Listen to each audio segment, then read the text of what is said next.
ડભોઈ તાલુકામાંથી પસાર થતી ઓરસંગ નદી સફેદ રેતીનો કાળો કારબાર ક્યારે બંધ થશે?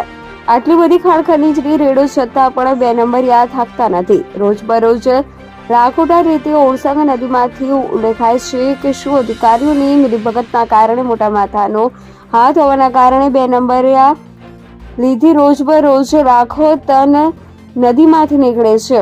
ડભોઈ ઓરસંગ નદીના પટમાં ચાલતા ગેરકાયદેસર રીતે રેતી ખનન પર ખાણ ખનીજ વિભાગે માર્યો છાપો. કરનેટ ગામે ઓરસંગ નદીના પટમાં ચાલતું હતું રેતી ખનન. એક જેસીબી મશીન સહિત ડમ્પર અને ટ્રકો સહિત જપ્ત કરી કાયદેસરની કાર્યવાહી હાથ ધરી હતી.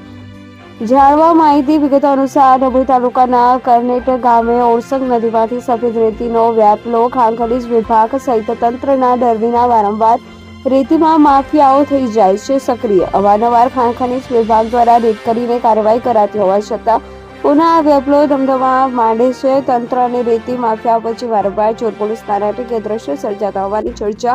હાલ તો ખાણ ખનીજ વિભાગે કાયદેસર રીતે વહન કરતા GJ06 AX 7580 GJ23X 6026 GJ06 80 49 7 GJ09 AU 1569 GJ06 YY 33 GJ06 JF 07 29 સહિત એક જેસીબી મશીન વાહનો જપ્ત કરી કાયદેસરની કાર્યવાહી હાથ ધરી છે, જેમાં આશરે 5 ગાડીઓ ખાડી પકડવામાં આવેલી છે અને 2 ગાડીઓ રેતી વહન કરતી ઝડપાઈ છે. ખાણ ખનીજ વિભાગ અને સ્થાનિક તંત્ર કાયદેસર રીતે ખનન થતું અટકાવવા નક્કર પગલાં ક્યારે ભરશે તેવા સવાલો સ્થાનિકો દ્વારા ઉઠી રહ્યા છે.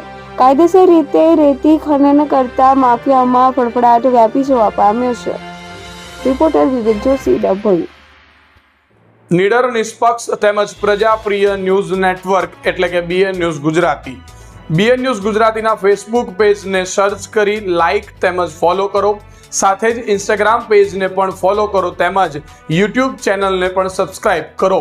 BN ન્યૂઝ ગુજરાતી સર્ચ કરતાની સાથે જ તમામ સોશિયલ મીડિયા પ્લેટફોર્મ ઉપર BN ન્યૂઝ ગુજરાતીના ઓફિશિયલ પેજ આપને મળી જશે. તેમજ સમગ્ર ગુજરાતના સમાચારો સાથે BN ન્યૂઝ ગુજરાતીની સાથે રહી અપડેટ રહો.